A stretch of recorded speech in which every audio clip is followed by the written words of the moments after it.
Time for another episode of Day Drinking and Tarot, and today we are in one of my favorite places on the planet ever. We are in Paradise Valley in Arizona, and we are checking out a restaurant called Elements. And surprise, I've been here before, and it's really going to fit with the card that we're talking about today. So let's talk a little transformation, have a little day drinking. Come and join me.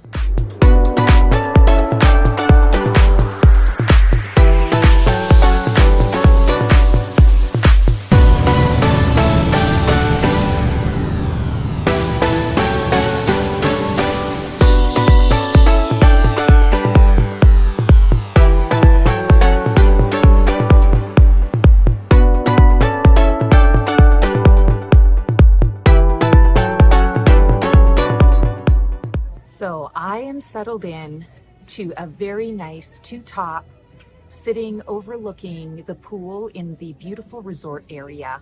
Elements is connected to a resort called Sanctuary at Camelback Mountain. And it has been a staple restaurant here in Paradise Valley for years. And do you want to know why I know that?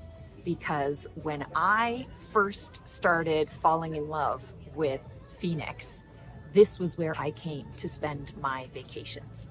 And Sanctuary on Camelback Mountain is an absolutely gorgeous resort situated right on the mountain of Camelback, hence the name.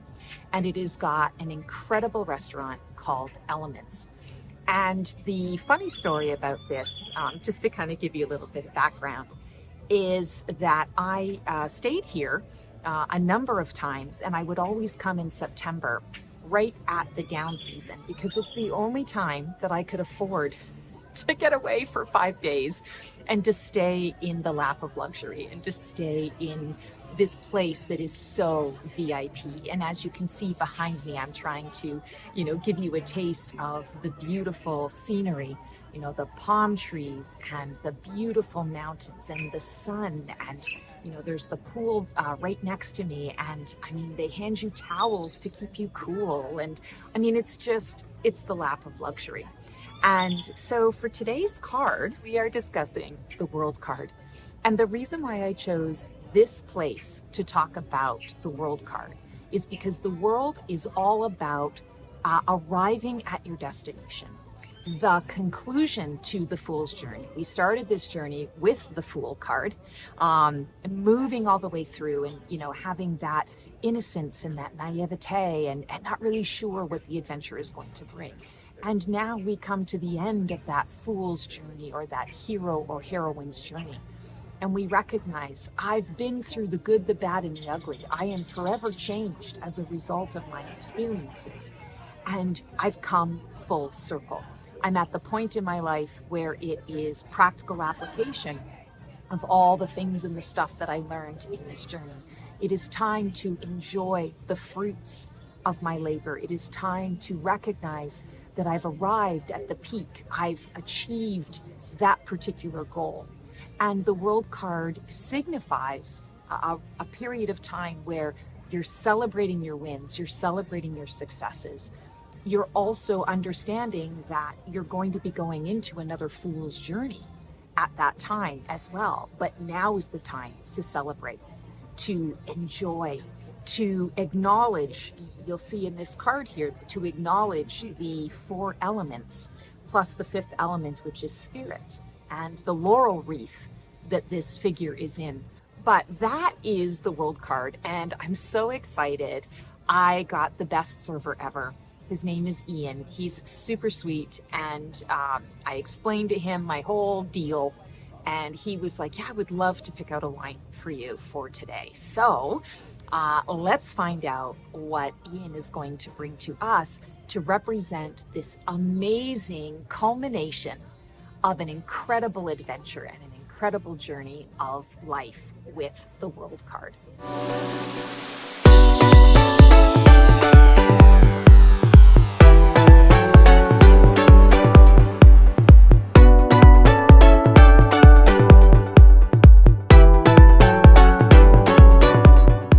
So excited. Ian brought over a cab, which of course, if you guys have been following me, you know that I love me a cab. and check out this baby. This is called Post and Beam, and I took some notes here. This is a Napa Valley from Far Niente, and Post and Beam is a Cabernet from California.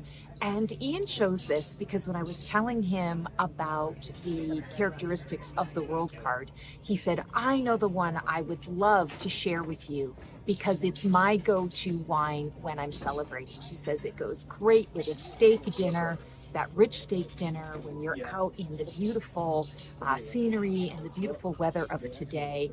It's the perfect season, he said, for this kind of celebration, you know, coming to the end of the harvest, wrapping up the year, a celebratory energy. And he says this is his go-to.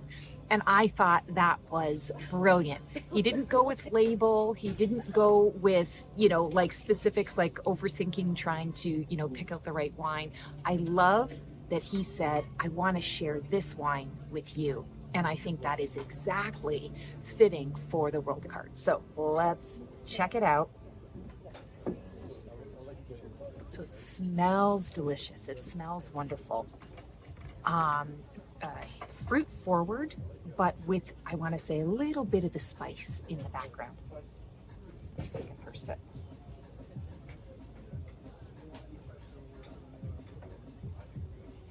Oh my God, I love this.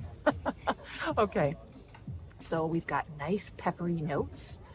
We've got a very rich cherry-based flavoring that's right at the front of the mouth, right at the front of the palate. It's warm, it's inviting, it's comforting and classy. And I love that because, of course, Black Feather Couture, Divining a VIP Life, I'm all about the VIP. I'm all about the class. I'm all about, you know, throwing in a little bit of luxury wherever we can when we are out and about in the world, because we only live this one life in this one body, and let's make it count. And that's exactly what this is. The texture of it is very velvety as well. So I feel kind of that rich quality, the rich excitement that is coming through. Let's take our second sip.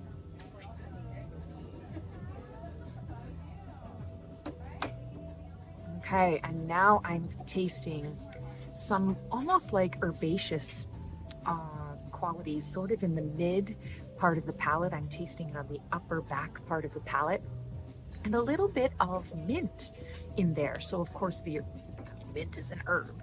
That part makes sense, but it's very distinct. It's not something that I would necessarily anticipate in a traditional full-bodied cab, and yet it is exactly what is, I want to say, what makes this so magical. It fills out the sip.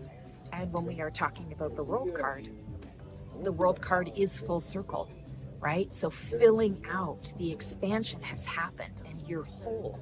It's dealing with the wholeness of you, the wholeness of a situation, the wholeness of an experience. Third sip.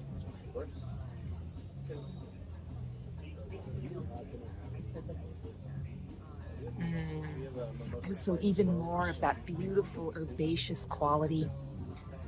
The profile is exceptional. There's a little bit of sweetness in the back of the throat, but not sickeningly sweet.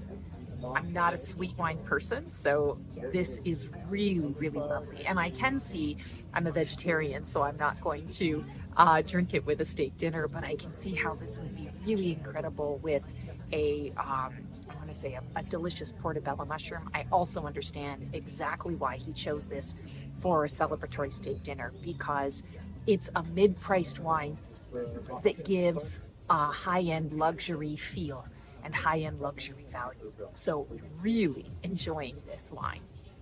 Good job, Ian.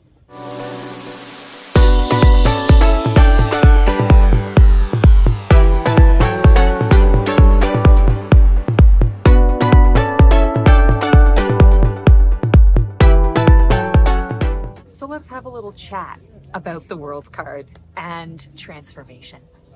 I chose this place because, funny little story, when I first fell in love with Arizona, I was in my early to mid 20s, and I came out here for an audition. I was an opera singer at the time. I came out for an opera audition, And it was the first time that I had experienced Arizona. And from that moment on, I knew that this was a place that just called to me, drew me in.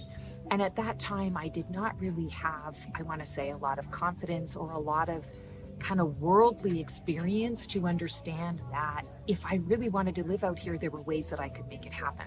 So it was kind of a pipe dream. And when I was getting ready to turn 30, and of course I am forever 30, so, this just happened. Let's say that, this just happened. When I turned 30, I knew that I was having a difficult time, as I think a lot of us do, with that idea of leaving the childlike approach to things and leaving, I want to say the beginning stages of adulthood and adulting. And I really struggled. And I said to myself, I'm at a point right now where I'm making a little more money than I used to. Not enough, not as much as I'd like, but I'm saving up to buy my first home. And my friends have all kind of coupled up.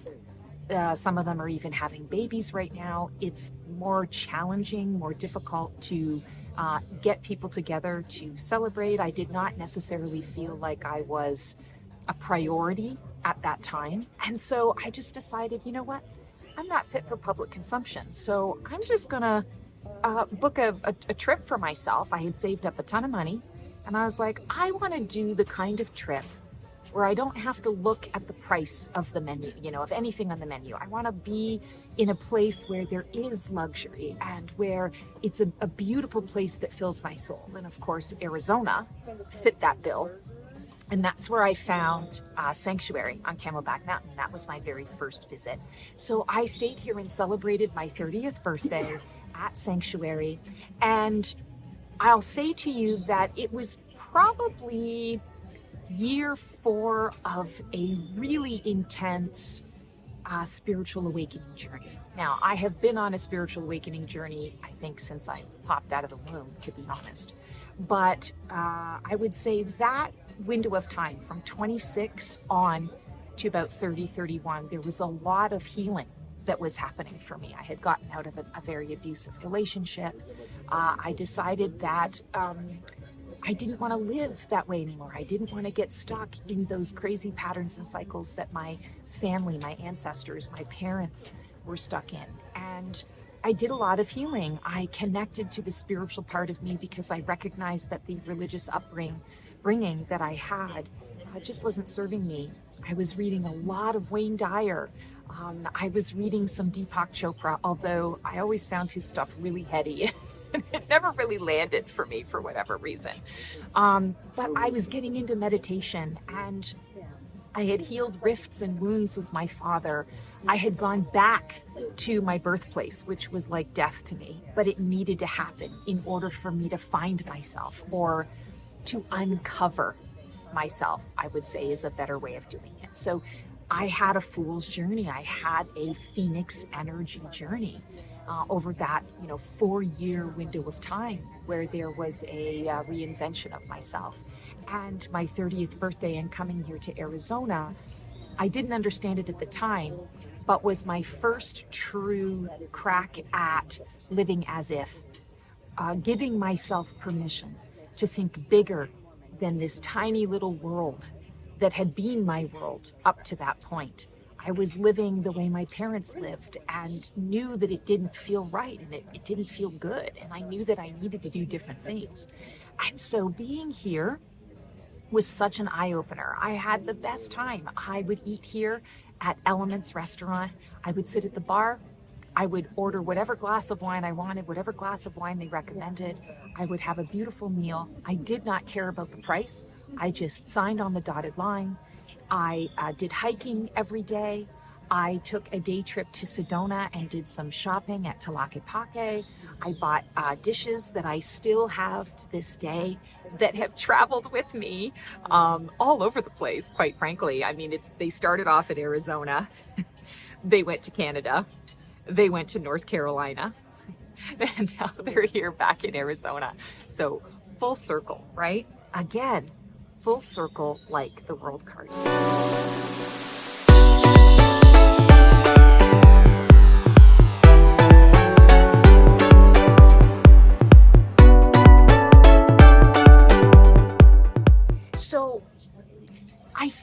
like this was the perfect place to talk about the World Card and to do this episode of Day Drinking and Tarot, because it lets people know that we do always end up coming full circle.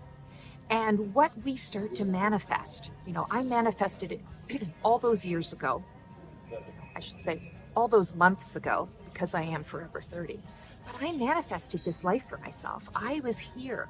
I lived this life. I was in the pool. I received with gratitude the extra VIP, the extra attention, the extra love. I allowed myself to live a life that I could only imagine in my mind, and I got a taste of it.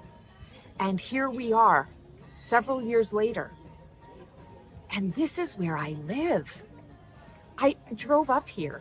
I got the valet, that they do complimentary valet parking for you here because everything is on the mountain. So if I have to walk up the mountain in heels, it's not a pretty picture. And I'm driving in and I'm having all of these wonderful flashbacks, all of these wonderful memories of the many times that I came here and was so excited to have this vacation and felt my soul filling and brimming over with joy and excitement. And not gonna lie, every single time I had to leave this place, I would cry. It would be utter sadness and just a reminder that, I need to be grateful for these stolen moments, and that I was planting seeds and telling the universe in these little stolen moments that this is the kind of life that I want to have on a regular basis, permanently moving forward. And I can tell you, and I'm getting emotional even as I'm talking to you guys about it right now, driving up here, walking through the restaurant, being sat at, I want to say it's just the perfect place to sit. And I'm sitting with my back to the view so that I can share that view with you. But as soon as I am finished with this recording, I'm going to be flipping sides and just taking in the view, because the realization, the reality is, this is my life. This is my now. And would I have loved to have been here several years before and had that be the permanency of my life? Hell yeah. But I needed to live my life. I needed to go through the fool's journey to get to that space and that place.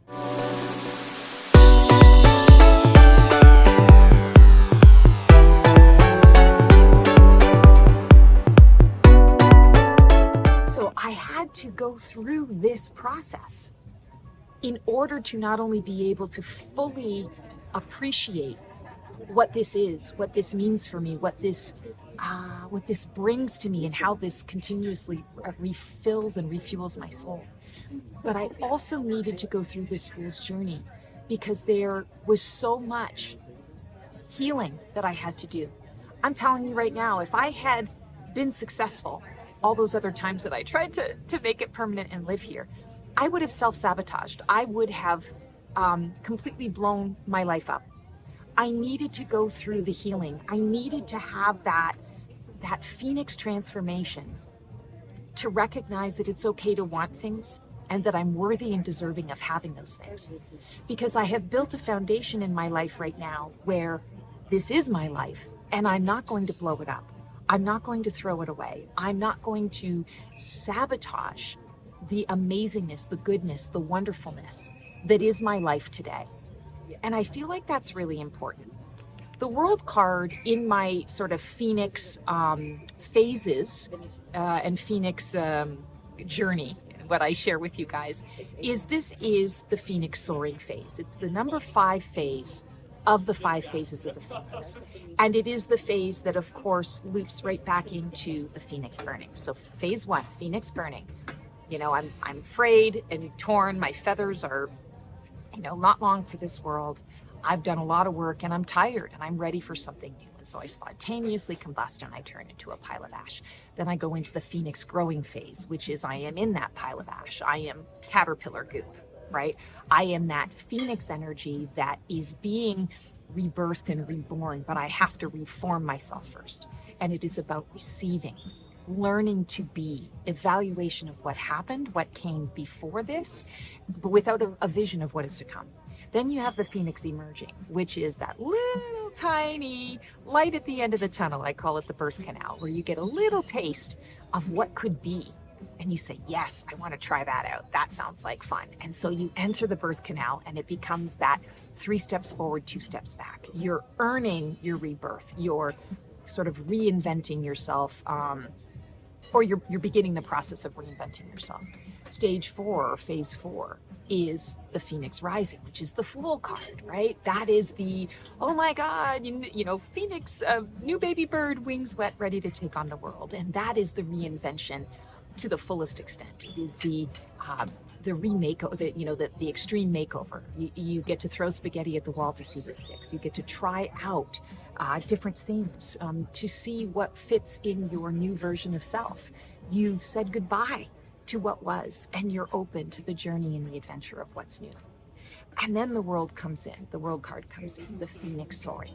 And the Phoenix soaring is that space where you say, okay, I understand now who this new version of me is. I'm feeling pretty comfortable with what I need. I understand what lights my fire and floats my boat. I'm feeling connected to my purpose. I have a clear vision of where we're going. And so this is about committing to myself, committing to that path, committing to that purpose, and saying, all right, let's do this. Let's make this happen. My time is now. And that's why I've chosen this particular spot, because even though I am still in a Phoenix rising portion of my life, as I'm here in Phoenix and reinventing myself and learning all those things about myself, I feel that where I'm at now is where I'm going to be for a really long time, if not ever. And I have that solid foundation to be able to do this. And whoever I'm becoming now, it is happening here. It is happening in this energy. It is happening because I manifested this for myself all those years ago. And I'm worthy and deserving of this life right now. And it's happening right now because I'm allowing it.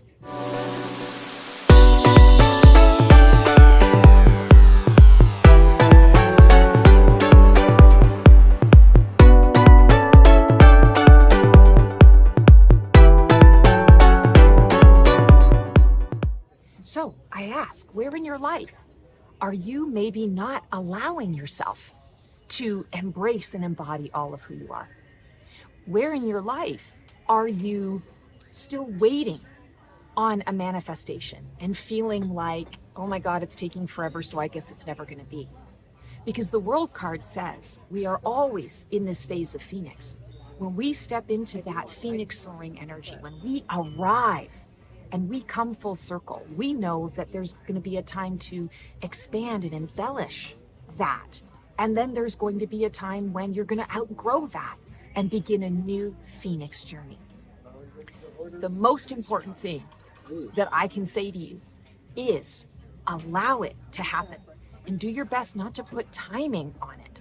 Because the second we put timing on it, we tell the universe that we don't trust the universal process. We reset the clock.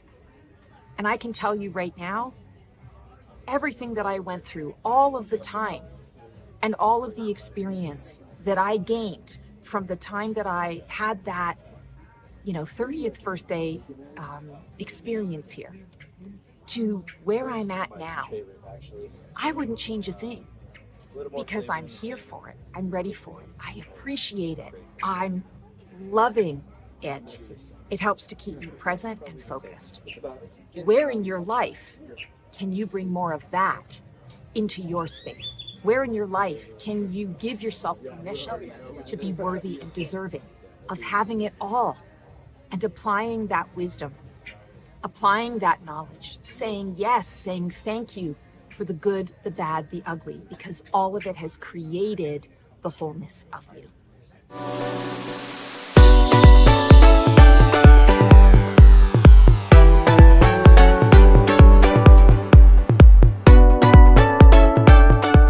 So that is our episode of Day Drinking and Tarot for the World card.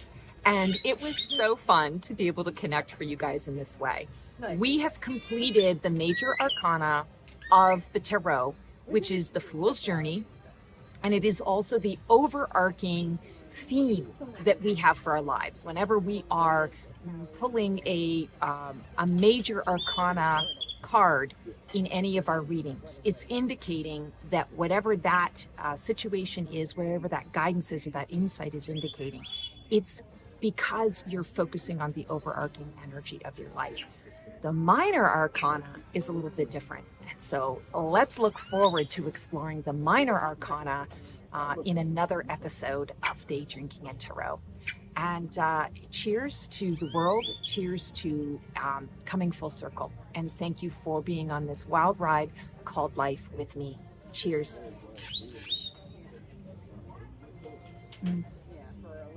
Life is sweet. Let's check out the tarot box. Let's see what we got. And it's my card today. Do not ignore that little voice that is inside of you. And we're not talking about the ego voice. We are talking about that divine inspiration, that intuition, that soft, gentle whisper. So the Ace of Cups. Ace of Cups is all about that fulfillment. You have to bring more joy into your life. All right, let's see. Oh my God. It just flew out there. Wow.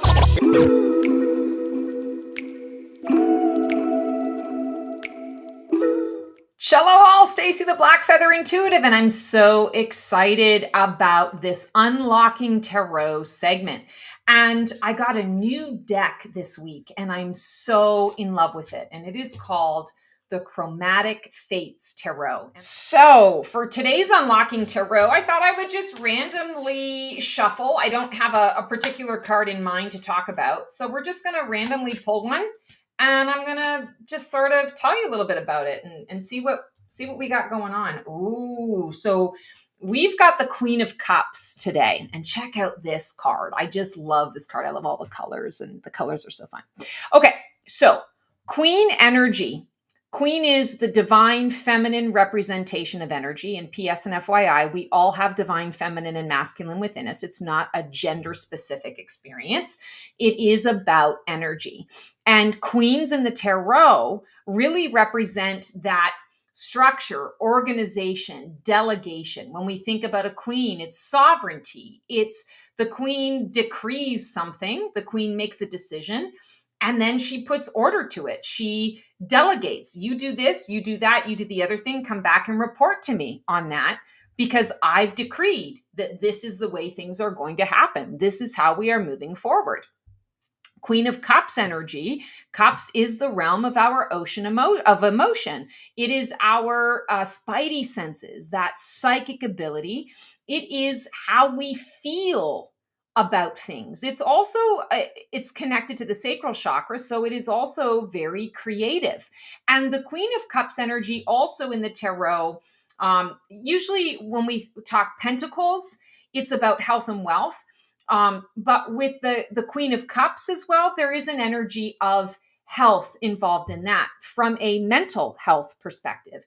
If we are allowing ourselves to be swayed by our emotions, if we are living strictly out of our emotional space and our feelings, we are not particularly grounded, and that can create a lot of mental dis-ease, mental dysregulation that goes on.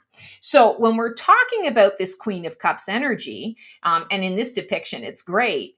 She is the queen of her domain. She's comfortable in how she feels about things. She's confident. She's not anxious. She's not worried about what is going to happen or transpire. She also feels really confident in, I feel these things, but I am not beholden to my feelings. I use my feelings as tools to navigate how I want to present myself, how I want to direct my choices, the experiences that I wish to have. And in the traditional Rider-Waite Smith Tarot, you often see the queen sitting on a shell throne, and the ocean is behind her. I feel like in this depiction, the ocean is being reflected in her dress, in her gown. We've got the blue, that she's wearing the blue. She is the ocean. She is her emotions. She doesn't need to be swayed by her emotions. She has incorporated and ingrained them. So when you pull a Queen of Cups in a spread that you're doing, you want to really understand that this depiction is indicating that there's a concern or there is an answer in the realm of your emotional space. It also causes you to question, what psychic guidance am I receiving that I'm not paying attention to? What psychic guidance could be beneficial to me? And maybe I need to set aside some time to meditate on that, to be intentional about asking my guides to step in and help me with this information, because I am a sovereign being. I have the right to my feelings and emotions and my choices and my experiences, but I also play a part in what that looks like. When you pull a Queen of Cups in a spread, and like, I don't read reversals because I read cards intuitively. But for those of you who read the reversals, this would be someone who expresses a lot of insecurity, someone who might be a little on the needier side, someone who doesn't trust their intuition fully, who doesn't trust in what it is that they're receiving, and may even have a lot of fear around that psychic information that is coming to them. And when we are in that fearful space and place, the decisions that we make might not be so sovereignly. They might not suit our purpose. There might be some people pleasing going on, that you're trying to make decisions to please other people rather than going with what pleases you, which in turn is going to please others, because your love cup is full and overflowing. So you want to consider that whenever this particular card comes up. Also, from an intuitive perspective, looking at this particular card, first of all, like I said, she's wearing the ocean on her. So when we talk about the ocean, it's the ocean of emotion. It's cleansing, purifying is water. It's a conduit for sound, for communication.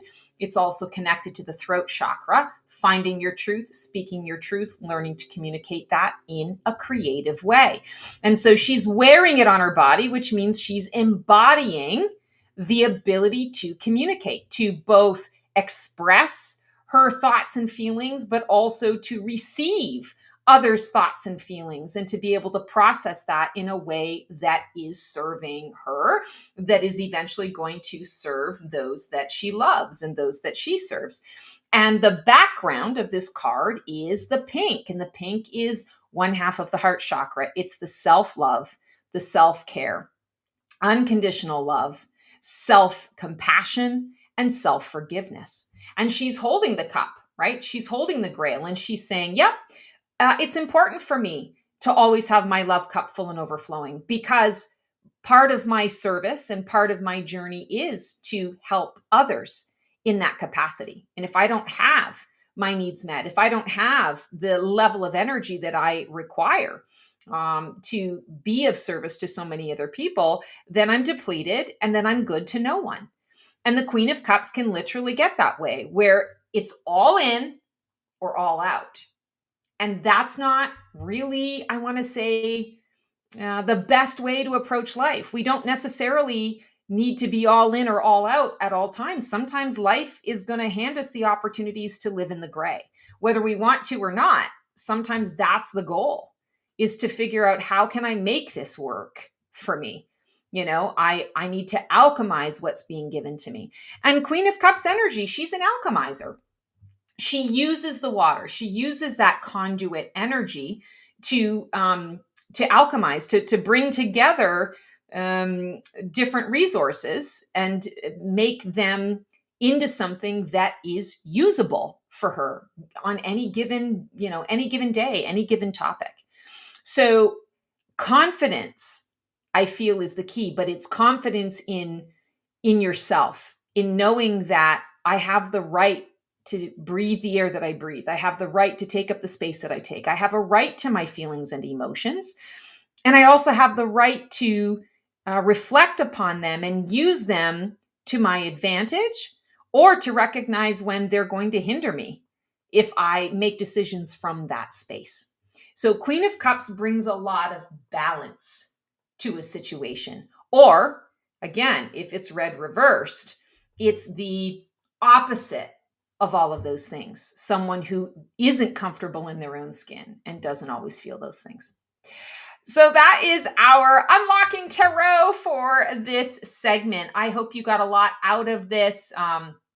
I just love tarot, and I love these tarot cards.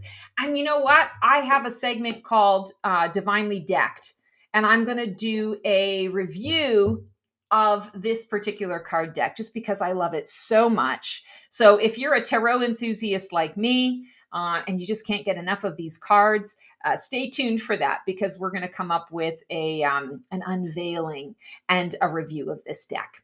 All right, guys, can't wait to see you for the next segment, and transform well. All right, let's see. Oh my God. It just flew out there. Wow.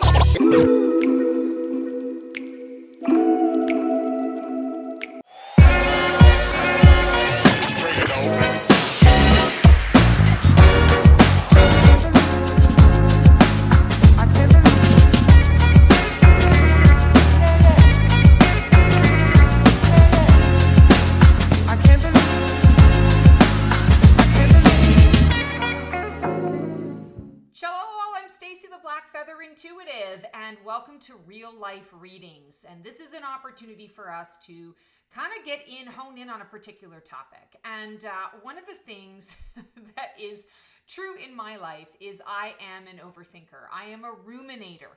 And, whether it's from my childhood trauma, from, my personal dysfunction, from being an empath and sometimes not being clued into where I end and another person begins, or just sort of the psychic energy connection to things. And my astrology, there's another thing. My astrology is all air. I'm constantly up in here. I have one earth sign, which is Virgo, which is the analyzer. And then everything else is the over-analyzing energy. So I am well-versed. What I'm trying to spit out here is that I'm kind of an expert when it comes to overthinking. And I have so many clients often who will reach out and they'll be like, listen, I just need some clarity on this situation because I'm overthinking it so much to the point where I don't even know where I originally started out. I can't even remember what it was that I was trying to, to get to with this situation. So I thought we would do a reading and pull some cards on it. And today, instead of doing tarot, we're going to actually do an oracle deck from Kyle Gray, the Divine Masters Oracle. And so let's just see what we got coming down the pike for us. I've created 3 questions. And the first question that we are going to be going through here is, what is the root cause, the heart of the matter of your anxiety and your lack of trust in yourself? Because you know what? Rumination, overthinking comes from not trusting that the universe has got your front, back, sides, bottom, and top. So let's find out what our guides have to say. Ooh, Lady Venus, light activation, call to action, power surge, and earth mission. So when we're talking about the root cause or the heart of the matter for your anxiety, I feel like it is connected to the fact that you often forget that you are here with multiple purposes. It's not just showing up for your own soul growth and your own soul purpose. Many of us who are watching these readings and these types of shows are here because we have these, I want to say, alternate missions, or these greater purpose missions, to the collective, wanting to leave Mother Earth better than you found them. And sometimes we get caught up in the drama. We get caught up in the game of life.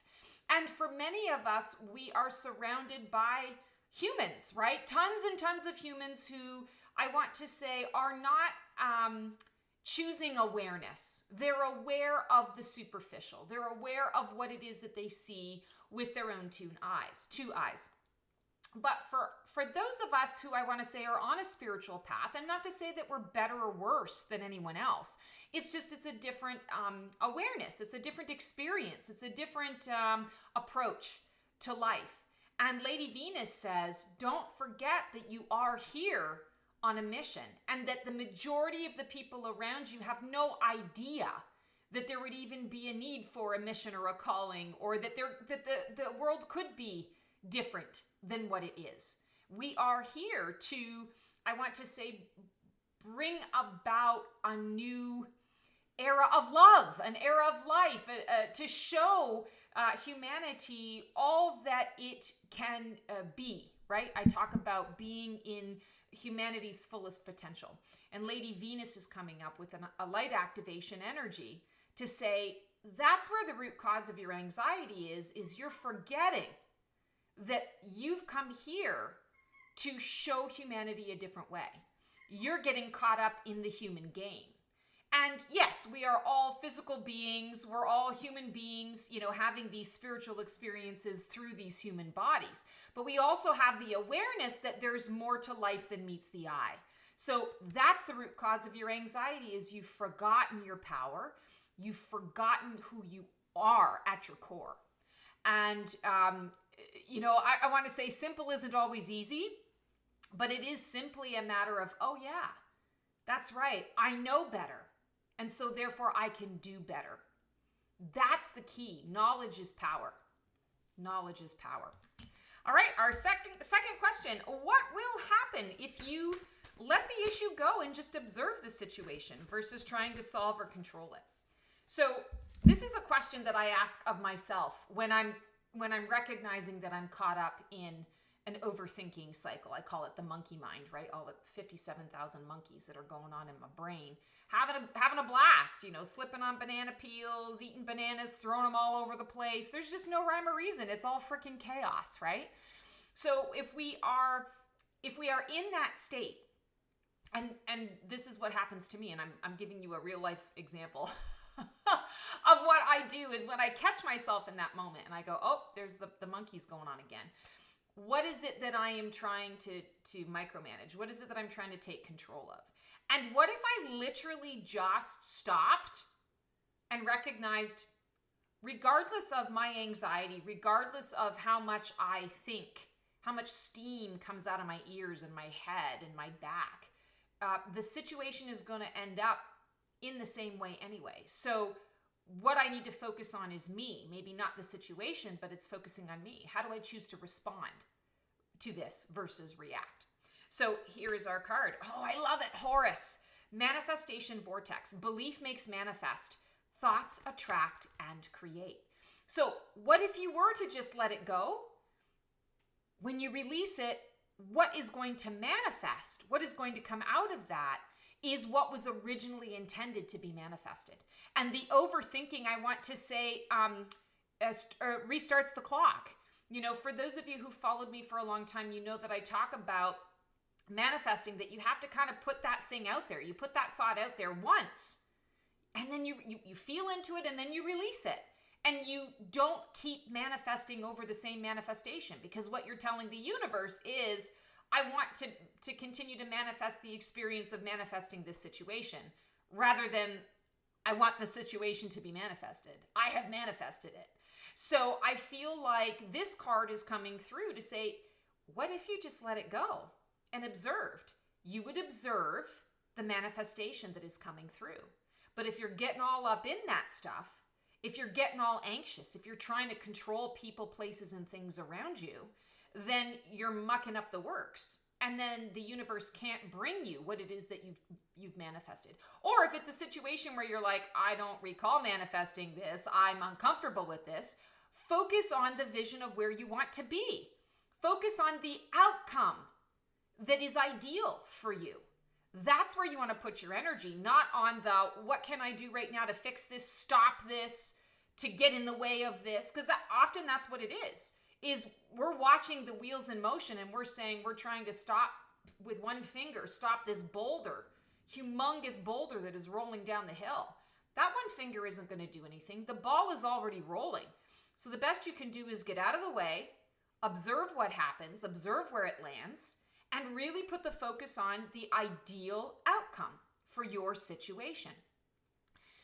More is lost through indecision than wrong decision. And when we are in that overthinking state, it's really important to remember, I'm not making a mistake here. Whether I lean into a particular choice or whether I just step back and observe. Sometimes the stepping back and observing gives us an opportunity to gain more information. And what did I say in the first card? Knowledge is power. When we know better, we do better. Sometimes we're trying to solve a problem that can't be solved with previous examples or previous actions and choices. Sometimes we're here to learn something new. And in order to learn something new, you got to have the problem actually happen and lay itself out so that you can get the full big picture. And then when you have the full big picture, then you've got clarity. But when we overthink, we get in the way of that clarity coming through to us. So big opportunities for growth here in your overthinking. Third question, what is your soul trying to get you to heal from with this particular situation that you're overthinking? This is the key, folks. Everything that happens to us, it is communication from our guides. It is a lesson. It is an opportunity for us to learn something. Whether it's learning to laugh at ourselves, learning to let go of all of the things and the stuff and just have fun and be present in the moment, or whether it's learning, larger overarching lessons for our lives. Everything is happening to give us an opportunity to get to know ourselves, to grow, to have that awareness. So what is our soul trying to say to us? Commander Ashtar, leadership activation, time to evolve. Trust in your ability to guide others and trust in your ability to guide yourself. I want to say this is autonomy. This is sovereignty. This is the opportunity for you when you're getting into this overthinking pattern. This is the opportunity for you to really get out of your head. I know, easier said than done, right? But it really is to get out of your head and to be the leader. So rather than what if this and what if that and what if this and what if that and oh my God and what if I do this and what if I do that and what if this happens and what if that happens and the doom and the gloom and all the rest of it. What if you were to embody your own version of a leader? Pick a leader that you really admire. What would that leader do? In this case, what would Commander Ishtar do? What would Commander Ishtar say? Commander Ishtar would say, every time this pervasive thought comes into my brain, I'm going to redirect. I'm going to put my focus to a choice or to a direction, or I'm going to put my focus to the choice of stepping back and observing and releasing. I always do this, and people ask me, why do you do this when you're sort of talking about releasing? In my mind, I picture myself running through an airport. And this is a true story. Years ago in my 20s when I was singing opera and I was performing in Italy, and we were going from one airport to the other airport. And I had this old suitcase that did not have wheels. In fact, I think it might have had a wheel broken. I had like multiple suitcases. So, a city girl in the country, like totally clueless, overpacked because of overthinking. I might need this and I might need that. And I'm gone for 2 months and, I got to have everything. I did not know how to pack light. And I'm running through the airport and I've got too much stuff and I'm trying to catch my flight. And it was one of those moments where I had to decide, how important is all of this stuff versus going and having the experience? This is going to keep me stuck. This is going to keep me here if I keep fighting this. I need to let something go. So I dropped that suitcase. I focused on the ones with wheels that were ready to go. And I was like, all right, I'll figure it out. I'll figure it out. That, I feel, is what this is about, is to stop that rumination. And again, easier said than done, but to stop that rumination, sometimes it really helps to get into that space of what really matters. What's really important here? Do I even remember and recall the things that were in that suitcase? No. in the grand scheme of things, I don't miss any of it. I didn't need it for the next part of my journey either. And in fact, it gave me an opportunity to kind of pick up a few new things as well that were more suited to that person that I had become on that journey. So leadership, I feel like even though we think of leadership as leading others, I feel like this is a message from Commander Ashtar and your guides saying, lead yourself. How are you leading yourself? You know, when we are talking about that soul trying to get you to heal from something, it's stopping looking outside of yourself for all of the answers, because that's where the lack of trust comes.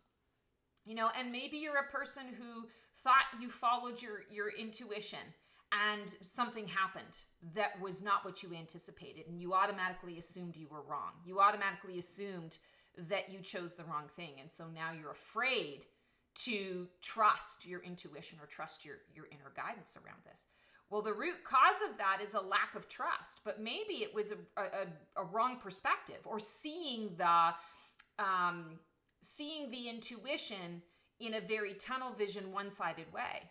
Oh, my intuition is telling me to do this, so it must mean that this singular thing is going to be the outcome.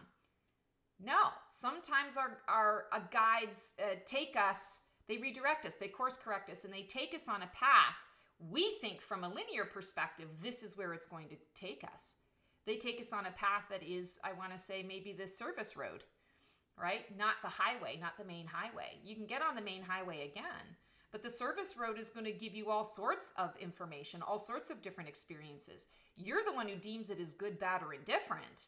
And you're the one who had it in your head, oh, it's going to work out this certain way. But the guides are like, no, we're actually going to take you down this path so that it doesn't work out, because when it doesn't work out, you're going to be inspired to go over here. But if you're here right now and you're following this path, you're not going to get there because you're not going to know it exists. So trust in that when you are overthinking something, you are getting in your own way. Check out your leadership energy. What are you putting your power into, or what are you giving away your power to? Who are you giving your power away to? Take it back. Be sovereign. I hope this has given you some really cool perspective, and I want to say a lot of empowerment, because let me tell you, when I say that I'm an overthinker, I shit you not. Every single day I go through this, and I have been doing this for so many years. And yes, I want to say I can speak to it, and I feel like I'm an expert at it, not because I've mastered it. I'm an expert at it because I have to work at it every single day.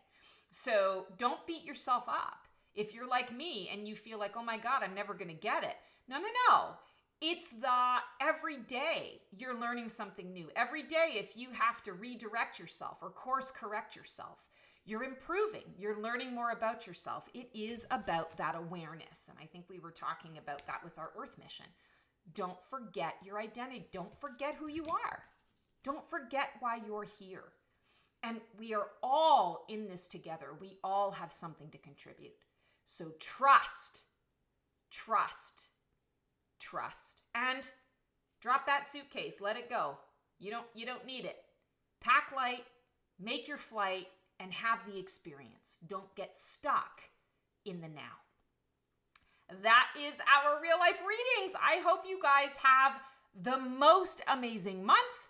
I hope you enjoy this reading and that it brings a lot of light, a lot of love, and a lot of support your way. And we will see you on the flip side.